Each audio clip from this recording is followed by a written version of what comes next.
Current affairs funda में आप सभी का स्वागत है। मैं हूं आपके साथ अभिषेक शर्मा और आज के इस वीडियो सेशन में हम 29 मार्च तक के सभी इंपॉर्टेंट करंट अफेयर्स कवर करने वाले हैं। हमेशा की तरह आप इस वीडियो को अंत तक जरूर देखिएगा, आज भी आपको काफ़ी कुछ जानने के लिए मिलेगा।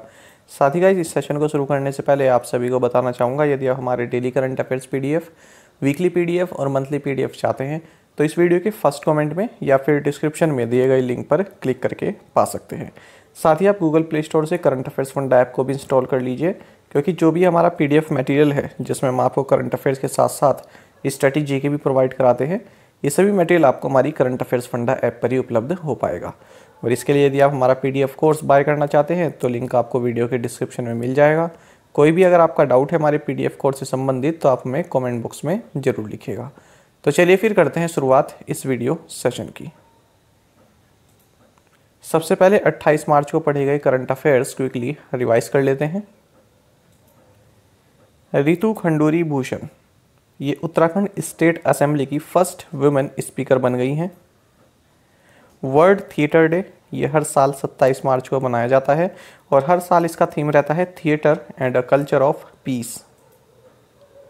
यूनियन कैबिनेट ने प्रधानमंत्री गरीब कल्याण अन्न योजना इसको सितंबर 2022 तक एक्सटेंड कर दिया है। Indian psychiatric society national conference ये विशाखापट्टनम आंध्र प्रदेश में आयोजित की गई। बैंक ऑफ इंडिया ने कमर्शियल व्हीकल लोन्स ऑफर करने के लिए IKF फाइनेंस के साथ एक को लैंडिंग पार्टनरशिप साइन की है। केरल भारत में पहला राज्य बनने वाला है जो कि कार्बन न्यूट्रल फार्मिंग इंट्रोड्यूस करेगा बेटर सोयल हेल्थ के लिए। साथ ही आपको जानना चाहिए कि मिनिस्ट्री ऑफ कल्चर ने रेड फोर्ट फेस्टिवल भारत भाग्य विधाता इसको ऑर्गेनाइज किया है। कतर में जो इंडियन एम्बेसी है इसने गिनीज वर्ल्ड रिकॉर्ड में अपना नाम दर्ज कराया है, क्योंकि इसने इंडियन स्पोर्ट्स सेंटर के साथ मिलकर 114 देशों के लोगों को योगा लेसन्स कंडक्ट कराए। फ़ोनपे ने freelance entrepreneur network gig India इसको एक्वायर कर लिया है। विनोद जी खंडारे इनको डिफेंस मिनिस्ट्री में एडवाइज़र अपॉइंट किया गया है। हिसाशी टेकुची ये मारुति सुजुकी इंडिया के MD एंड CEO नियुक्त किए गए हैं। Ola new banking platform Avail Finance इसको एक्वायर करेगा। Former State Bank of India chairman Rajnish Kumar इन्होंने जो डन एंड ब्रैड स्ट्रीट इस एनालिटिक्स फर्म के स्ट्रेटजिक एडवाइजरी बोर्ड को ज्वाइन कर लिया है। L&T ने 2.76% स्टेक L&T फाइनेंस होल्डिंग्स में एक्वायर किए हैं। और साथ ही आपको जानना चाहिए Indian institute of management Ahmedabad यानी कि IIMA इसने रिटेल टेक कंसोर्टियम को जो है सेटअप किया है। चलिए अब देखते हैं 29 मार्च तक के सभी important current affairs. PV Sindhu won her maiden Swiss Open title by defeating which player? पूछ रहा है कि PV सिंधु ने किस खिलाड़ी को हराकर अपना पहला स्विस ओपन खिताब जीता है। ऑप्शंस आपके सामने हैं और सही आंसर ऑप्शन D है, बुशानन ओंगबामरुंगपम। जानेंगे इस क्वेश्चन के बारे में। देखिए काफ़ी इंपॉर्टेंट है और PV सिंधु से संबंधित लगभग हर क्वेश्चन आपके एग्जाम में पूछा जाता है जब ये कोई टाइटल जीतती हैं। या तो टाइटल का नाम पूछा जाता है कि इन्होंने किस टाइटल को जीता है, या फिर इस टाइटल को किसने जीता है, या फिर इन्होंने किसको हराकर ये टाइटल जीता है। इस तरह से 3 क्वेश्चन जरूर पूछे जाते हैं। पहली बात तो आप ये याद रखिएगा, PV सिंधु इनका फुल नेम भी एग्जाम में पूछा गया है 1-2 बार। तो इनका फुल नेम है पुसरला वेंकटा सिंधु। तो इन्होंने अपना मेडन यानी कि पहला स्विस ओपन टाइटल जीता है और इसको जीतने के लिए इन्होंने थाईलैंड की बुशानन को हराया है। बाकी आपको जानना चाहिए ये second Indian female badminton player बन गई हैं जिन्होंने ये टाइटल जीता है। इनसे पहले साइना नेहवाल भी इस टाइटल को जीत चुकी हैं। इन्होंने 2011 में जीता और 2012 में भी जीता था। बाकी आपको जानना चाहिए कि अगर हम मेल्स के फाइनल की बात करें तो HS प्रणॉय भारत के हैं, ये इसमें हार गए हैं फाइनल में। इन्हें हराया है इंडोनेशिया के जोनाथन क्रिस्टी ने। और हाल ही में हमने देखा था कि सैयद मोदी बैडमिंटन जो टूर्नामेंट है ये PV सिंधु ने जीता और इन्होंने मालविका बनसोद को हराया है। तो ये क्वेश्चन हाल ही में एक एग्जाम में पूछा गया था और उसमें ये पूछा गया था कि पीवी सिंधु ने किसे हराया है सैयद मोदी बैडमिंटन टूर्नामेंट जीतने के लिए। Which country hosted the annual Bersama Shield 2022 training exercise? किस देश ने वार्षिक बरसामा शील्ड 2022 प्रशिक्षण अभ्यास की मेजबानी की है? सही आंसर ऑप्शन बी है मलेशिया। तो देखिए मलेशिया ने यहाँ पर बरसामा शील्ड 2022 ट्रेनिंग एक्सरसाइज, ये एक एनुअल ट्रेनिंग एक्सरसाइज है, इसका आयोजन किया है और इसमें Australia, New Zealand, Singapore and United kingdom की आर्म फोर्सेस ने भी पार्टिसिपेट किया है। देखिए ये जितने भी ये जो 5 कंट्रीज़ हैं ये मिलकर एक ग्रुप बनाती हैं जिसका नाम है 5 पावर डिफेंस अरेंजमेंट, FPDA। तो ये 1971 से बना हुआ एक bilateral and multilateral defence agreement है और ये 5 कंट्रीज इसके मेंबर हैं। बरसामा का मतलब होता है टुगेदर। बाकी मलेशिया के बारे में आप जानते हैं, कैपिटल कुआलालंपुर है और करेंसी है मलेशियन रिंगिट। करेंसी कई बार पूछी जाती है इसकी। नेक्स्ट है हमारे पास Phangnon Konyak has become the first women member of parliament in Rajya Sabha from which state? तो फांगनोन कोन्याक किस राज्य से राज्यसभा की पहली महिला सांसद बनी है? ऑप्शन आपके सामने है और सही आंसर ऑप्शन सी है नागालैंड। तो देखिए नागालैंड से राज्यसभा में जाने वाली ये फर्स्ट महिला सांसद बनी है। इनका नाम है एस फांगनोन कोन्याक, बीजेपी की ये लीडर हैं और ओवरऑल ये सेकंड वुमेन माफ़ कीजिएगा, ओवरऑल ये सेकंड वुमेन बनी है नागालैंड से जो कि पार्लियामेंट में गई हैं, क्योंकि इनसे पहले साल 1977 में रानो एम सायजा ये फर्स्ट नागा वुमेन बनी थी जो कि लोकसभा के लिए इलेक्ट हुई थी। तो ये लोकसभा गई थी और ये जा रही हैं राज्यसभा। तो राज्यसभा जाने वाली तो ये पहली वुमेन है। ओवरऑल अगर हम पार्लियामेंट की बात करें, पार्लियामेंट लोकसभा और राज्यसभा दोनों से मिलकर बना होता है ना, तो अगर हम बात करें ओवरऑल कि पार्लियामेंट में जाने वाली कौन सी ये नागा वुमेन बनी है, तब बनी है ये सेकंड और राज्यसभा जाने वाली पहली, क्योंकि इनसे पहले रानो एम सायजा भी इलेक्ट हुई है लोकसभा के लिए। बाकी आपको जानना चाहिए नागालैंड को फाल्गन कैपिटल ऑफ द वर्ल्ड के नाम से जाना जाता है और हाल ही में हमने देखा था कि नागालैंड ने नेशनल ई विधान एप्लीकेशन प्रोग्राम को इम्प्लीमेंट किया है और इसी के साथ ही फर्स्ट पेपरलेस असेंबली बन गया है। नागालैंड के चीफ मिनिस्टर नेपियो रियो है और कैपिटल यहाँ की कोहिमा है। Union minister Amit Shah inaugurated integrated command and control centre in which city? तो केंद्रीय मंत्री अमित शाह ने किस शहर में एकीकृत कमान और नियंत्रण केंद्र का उद्घाटन किया है? सही आंसर ऑप्शन सी है चंडीगढ़। तो देखिए जो हमारे होम मिनिस्टर हैं अमित शाह, इन्होंने चंडीगढ़ में integrated command and control centre इसको इनोग्रेट किया है चंडीगढ़ में और इसी के तहत इन्होंने 2000 CCTV कैमरास को भी इंस्टॉल किया है। मतलब इस प्रोग्राम के तहत 2000 CCTV कैमरास इंस्टॉल किए गए हैं, उन्हीं का इन्होंने इनोग्रेशन किया है। तो अब एक ही जगह पर इन कैमरास के इंस्टॉलेशन के बाद से जो सिक्योरिटी है और ट्रैफिक है, इन सभी को एक ही जगह से कंट्रोल किया जा सकता है चंडीगढ़ में। बाकी आपको जानना चाहिए चंडीगढ़ एक सिटी भी है, डिस्ट्रिक्ट भी है और यूनियन टेरिटरी भी है जो कि पंजाब एंड हरियाणा की जॉइंट कैपिटल के रूप में सर्व करती है। और जो चंडीगढ़ का जो मास्टर प्लान है, ठीक है, इस सिटी को किस तरह से बसाया जाए उसका जो पूरा मास्टर प्लान है, ये स्विस फ्रेंच आर्किटेक्ट ले कॉर्ब्यूसियर इनके द्वारा तैयार किया गया था। ये भी कई बार पूछा जाता है। चंडीगढ़ का जो कैपिटल कॉम्प्लेक्स है इसको साल 2016 में यूनेस्को द्वारा वर्ल्ड हेरिटेज का भी दर्जा दिया गया। अगर हम बात करें टूरिज्म की तो देखिए चंडीगढ़ में रॉक गार्डन है, काफ़ी फेमस है, पूछा जाता है एग्जाम में। जाकिर हुसैन रोज़ गार्डन है, सुखना लेक है, ये भी पूछा जाता है कि सुखना लेक कहाँ पर है। ओपन हैंड मॉन्यूमेंट है और पैरट बर्ड सेंचुरी है। तो रॉक गार्डन और सुखना लेक आप याद रखेंगे चंडीगढ़ में। पेटा स्केल सुपर कंप्यूटर परम गंगा इंस्टॉल्ड एट विच IIT? तो पेटा स्केल सुपर कंप्यूटर परम गंगा किस IIT में स्थापित किया गया है? सही आंसर ऑप्शन डी है IIT खड़गपुर। तो देखिए नेशनल सुपर कंप्यूटिंग मिशन जो कि एक जॉइंट इनिशिएटिव है ministry of electronics and information technology और department of science and technology के बीच में, तो इन्होंने इस नेशनल सुपर कंप्यूटिंग मिशन के तहत परम शक्ति, जो कि एक पेटा स्केल सुपर कंप्यूटर है, इसको आईआईटी खड़गपुर में इंस्टॉल किया है। और साथ ही आईआईटी खड़गपुर ने centre for computational and data science, इसको भी इस्टेब्लिश किया है।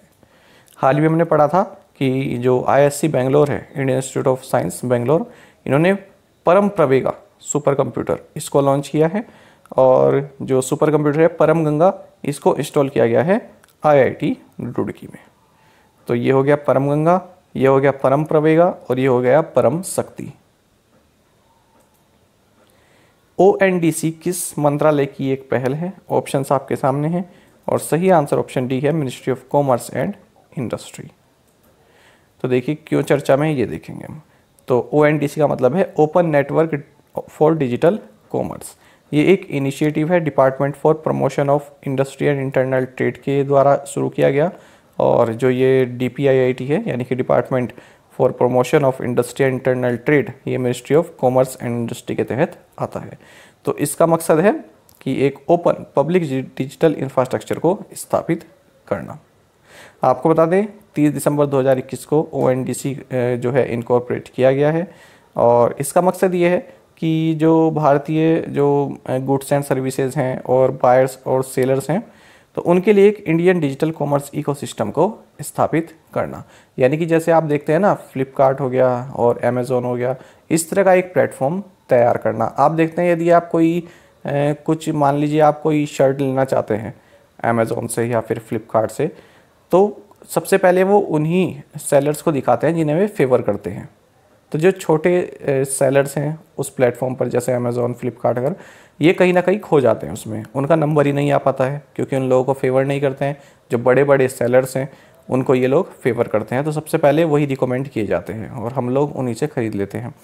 तो इसी चीज़ को दूर करने के लिए जो ये ओएनडीसी है, इसको स्थापित किया जा रहा है और इसके तहत बराबरी का मौका सबको मिलेगा क्योंकि ये एक ओपन प्लेटफॉर्म होगा।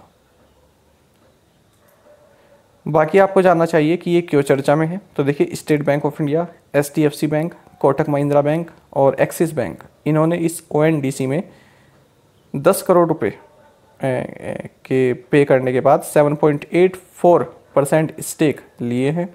और सिडबी ने भी यहाँ पर 7.84% स्टेक इसमें लिए हैं। पीएनबी ने 5.97% स्टेक ओएनडीसी में लिए हैं।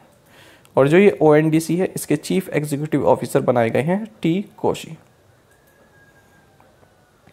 India's first ever SAI national centre of excellence for mountain terrain biking and bicycle motocross to be set up in which city. तो पूछ रहे हैं कि माउंटेन टेरेन बाइकिंग और साइकिल मोटरक्रॉस के लिए भारत का पहला SAI national centre of excellence किस शहर में स्थापित किया जाएगा? सही आंसर ऑप्शन बी है, शिमला। तो देखिए, जो ministry of youth affairs and sports हैं, इन्होंने गवर्नमेंट ऑफ हिमाचल प्रदेश के साथ मिलकर इंडिया का first ever sports authority of India national centre of excellence, इसको स्थापित करने की बात कही है शिमला में। तो यहाँ पर जो भी टेरेन बाइकिंग है और बाइसिकल मोटरक्रॉस है, इसके लिए ट्रेनिंग दी जाएगी। The government of India has set a target to raise the share of natural gas in energy mix to how much % in 2030 from about 6.7% now. पूछ रहे हैं कि भारत सरकार ने 2030 में ऊर्जा मिश्रण में प्राकृतिक गैस की हिस्सेदारी को लगभग 6.7% से बढ़ाकर कितने प्रतिशत करने का लक्ष्य रखा है? सही आंसर ऑप्शन सी है, 15%।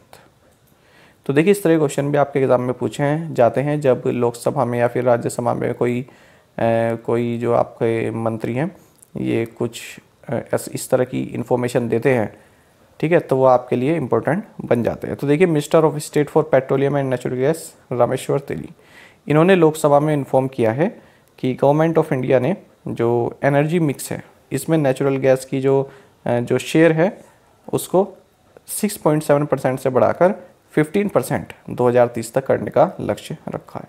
एनर्जी मिक्स मतलब नेचुरल गैस हो गया, ऑयल हो गया, कोल हो गया, ठीक है, ये सभी जिनसे आप सेकेंडरी एनर्जी प्रोड्यूस करते हैं, यानी कि जैसे इलेक्ट्रिसिटी वगैरह प्रोड्यूस करते हैं। Airports authority of India has joined hands with which defence PSU to develop indigenous air traffic management systems. तो भारतीय विमानपत्तन प्राधिकरण ने स्वदेशी वायु यातायात प्रबंधन प्रणाली विकसित करने के लिए किस रक्षा सार्वजनिक उपक्रम के साथ हाथ मिलाया है? ऑप्शंस आपके सामने हैं और सही आंसर ऑप्शन ई है, BEL। तो एयरपोर्ट्स अथॉरिटी ऑफ इंडिया यानी कि AAI, तो इसने अपने रिसर्च एंड डेवलपमेंट इनिशिएटिव के तहत जो नवरत्न डिफेंस PSU है, भारत इलेक्ट्रॉनिक्स लिमिटेड BEL, इसके साथ एक एग्रीमेंट साइन किया है, जिसके तहत ये जो है इंडिजिनस जो है system for air traffic management and surface movement, इस चीज़ को डेवलप करेंगे एयरक्राफ्ट्स के लिए। राष्ट्रीय संस्कृति महोत्सव 2022 हेल्ड इन विच स्टेट? तो राष्ट्रीय संस्कृति महोत्सव 2022 किस राज्य में आयोजित किया गया? सही आंसर ऑप्शन सी है, आंध्र प्रदेश। जानेंगे इसके बारे में। तो राष्ट्रीय संस्कृत महोत्सव 2022 को राजा महेंद्रवरम, आंध्र प्रदेश, यहाँ पर इनॉग्रेट किया गया है आंध्र प्रदेश के गवर्नर विश्वभूषण हरिचंदन के द्वारा। और इसमें जो union minister of culture, tourism and DOE हैं, GK रेड्डी, ये भी शामिल रहे। बाकी आपको जानना चाहिए कि राष्ट्रीय संस्कृति महोत्सव का ये 12th एडिशन है और ये आंध्र प्रदेश और तेलंगाना में 26 मार्च से 3 अप्रैल के बीच में जो सेलिब्रेट किया जा रहा है। Which of the following has joined hands with GIZ project her and now to end gender based barriers for women entrepreneurs across India? निम्नलिखित में से किसने पूरे भारत में महिला उद्यमियों के लिए लिंग आधारित बाधाओं को समाप्त करने के लिए GIZ project her and now के साथ हाथ मिलाया है? सही आंसर ऑप्शन डी है, नीति आयोग। तो देखिए अटल इनोवेशन मिशन, जो कि नीति आयोग का एक इनिशिएटिव है, इसने यहाँ पर Indo German development corporation project, जिसका नाम है economic empowerment of women entrepreneurs and startups by women, यानी कि हर एंड नाउ, इसके साथ कोलैबोरेट किया है और इसको जॉइंटली इम्प्लीमेंट किया जा रहा है GmbH और ministry for skill development and entrepreneurship के द्वारा, ताकि जो इकोनॉमी है इसमें जो महिलाएं हैं, जो महिला एंटरप्रेन्योर्स हैं, वो ज़्यादा से ज़्यादा पार्टिसिपेट कर सकें। Ministry of Defence has signed a contract with Goa Shipyard Limited for construction of how many fast patrol vessels for Indian Coast Guard? तो रक्षा मंत्रालय ने गोवा शिपयार्ड लिमिटेड के साथ भारतीय तटरक्षक बल के लिए कितने फास्ट पेट्रोल वेसल्स के निर्माण के लिए एक अनुबंध पर हस्ताक्षर किए हैं? सही आंसर ऑप्शन सी है, 8। तो देखिए 473 करोड़ रुपए का ये एक प्रोजेक्ट होने वाला है, जिसके तहत जो गोवा शिपयार्ड लिमिटेड है, ये डिफेंस मिनिस्ट्री को 8 फास्ट पेट्रोल वेसल्स प्रोवाइड कराएगी और इनको जो है इंडियन कोस्ट गार्ड को सौंप दिया जाएगा।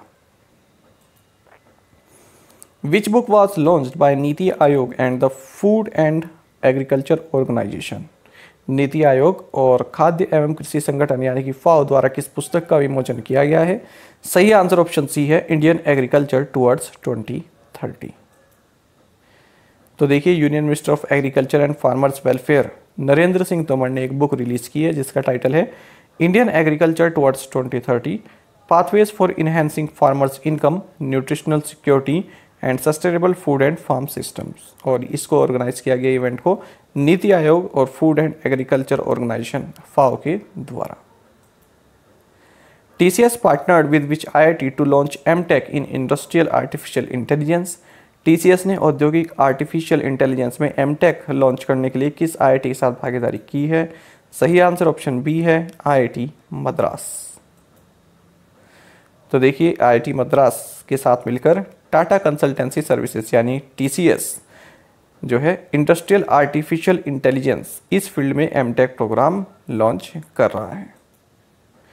तो इसके साथ जो भी ये 18 महीने का कोर्स है और किस लिए? इंडस्ट्रियल आर्टिफिशियल इंटेलिजेंस कोर्स के लिए। तो MTech प्रोग्राम इसमें जो है संचालित किया जाएगा। Who was declared best actor at the 94th academy awards? तो 94वें अकादमी पुरस्कार में किसे सर्वश्रेष्ठ अभिनेता घोषित किया गया है? ऑप्शंस आपके सामने हैं। सही आंसर ऑप्शन बी है, विल स्मिथ। तो देखिए जो ये एकेडमी अवार्ड्स होते हैं इनको ऑस्कर भी बोलते हैं। तो 94th एडिशन रहा है और इसको प्रेजेंट किया गया academy of motion pictures arts and sciences के द्वारा लॉस एंजल्स में। तो अगर हम इसके विनर्स की लिस्ट देखें तो देखिए बेस्ट पिक्चर कोडा और बेस्ट डायरेक्टर जीन कैम्पियन, और बेस्ट एक्ट्रेस है आपकी Jessica Chastain, best actor will Smith. बाकी देखिए ये पूरी इस तरह की लिस्ट है, आप इसको देख सकते हैं। ये देखिए, अच्छा इसमें एक पॉइंट आप ये याद रखेंगे कि ट्रॉय कोत्सुर ये सेकंड डेफ एक्टर बन गए। इसको डीफ नहीं बोलते फ्रेंड, डेफ बोलते हैं, डेफ यानी कि जो बहरा होता है ना उसको बोलते हैं। तो ये सेकंड डेफ एक्टर बन गए हैं जिन्होंने कि एकेडमी अवार्ड जीता है। और इनसे पहले मार्लिन मैटलिन, इन्होंने भी ये अवार्ड जीता, ये भी डेफ है।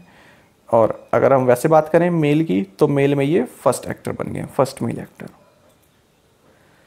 साथ ही आपको जानना चाहिए इसमें भारत की ओर से भी एक डॉक्यूमेंट्री गई थी जिसका नाम था राइटिंग विद फायर। तो ये तो यहाँ पर नहीं जीत पाई है क्योंकि बेस्ट डॉक्यूमेंट्री का अवार्ड गया है समर ऑफ सोल को। चलिए अब देखते हैं प्रीवियस असाइनमेंट क्वेश्चंस के answer. Idea hackathon 2022 is related to which ministry? Answer is ministry of MSME। Buddha's largest reclining statue is being made in Bodh Gaya, Bihar. Ramagundam floating solar project is located in Telangana. Who has addressed the Gulf countries investment summit at Srinagar? Answer is Manoj Sinha. As per the India Energy Outlook 2021 published by International Energy Agency, India has been ranked third largest primary energy consumer in the world. India deplore launch of ICBM by North Korea, calls for peace security. अगर हम एक और news देखें, India deplores personal attack on French president. तो इन दोनों में ही आपको जो कॉमन वर्ड है वो मिलेगा आपको डिप्लोर। तो हमारा आज का शब्द है डिप्लोर। डिप्लोर का मतलब क्या होता है? डिप्लोर का मतलब होता है किसी गलत बात के लिए खेद प्रकट करना या फिर गलत बात की निंदा करना। तो देखिए नॉर्थ कोरिया ने हाल ही में इंटरकॉन्टिनेंटल बैलिस्टिक मिसाइल यानी कि ICBM इसको जो है टेस्ट फायर किया है। तो इसी को इंडिया ने डिप्लोर किया है, यानी कि इसी की भारत ने निंदा की है कि शांति बनाए रखने के लिए, रीजन में शांति बनाए रखने के लिए इस तरह की मिसाइल का परीक्षण है वो नहीं किया जाना चाहिए। तो निंदा की है इस बात की, डिप्लोर किया है इस चीज़ को।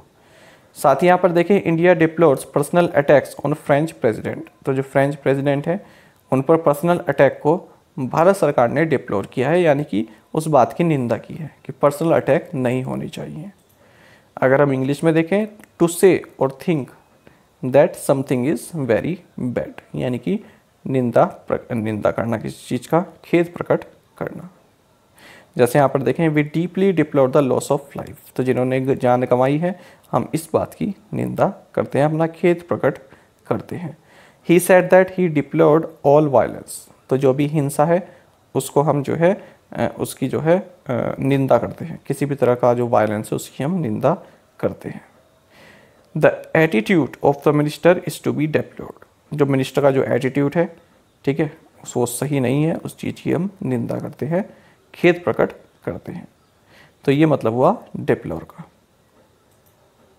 अब देखते हैं आज के assignment questions. Name the capital of the Solomon Islands. How many time zones does Russia have? ये इंपॉर्टेंट क्वेश्चन है सेकंड वाला। India has committed to be tuberculosis free by which year? India to start construction of 10 feet more nuclear reactors from which year? और last question हमारे पास, as per the NITI Aayog's export preparedness index for 2021, Gujarat has India's top state in terms of export preparedness, which state has been ranked second? काफ़ी महत्वपूर्ण question है, इसे हमने MCQ format में भी देखा है। और ये याद रखिएगा, इस तरह से क्वेश्चन पूछे जाते हैं कि फर्स्ट तो आपको क्वेश्चन में ही बता दिया जाता है किस राज्य ने टॉप किया है, सेकंड आप बताइए कि कौन है। तो इसका आंसर आप जरूर कीजिएगा और कोशिश कीजिएगा 5 क्वेश्चन के आंसर आप हमें कॉमेंट बॉक्स में जरूर प्रोवाइड करें। साथ ही करंट अफेयर्स फंडा को आप टेलीग्राम पर भी ज्वाइन कर सकते हैं। यहाँ पर रेगुलर वीडियो अपडेट्स एंड जो क्विजेस हैं वो हम आपके साथ शेयर करते रहते हैं। साथ ही आप करंट अफेयर्स फंडा की जो करंट अफेयर्स वीडियोस हैं इनको भी आप ज़रूर देखें, ठीक है। पिछले महीनों की यहाँ पर आपको प्लेलिस्ट दे दी गई है। तो आज का ये सेशन आपको कैसा लगा हमें कमेंट बॉक्स में ज़रूर बताइएगा। Thank you guys.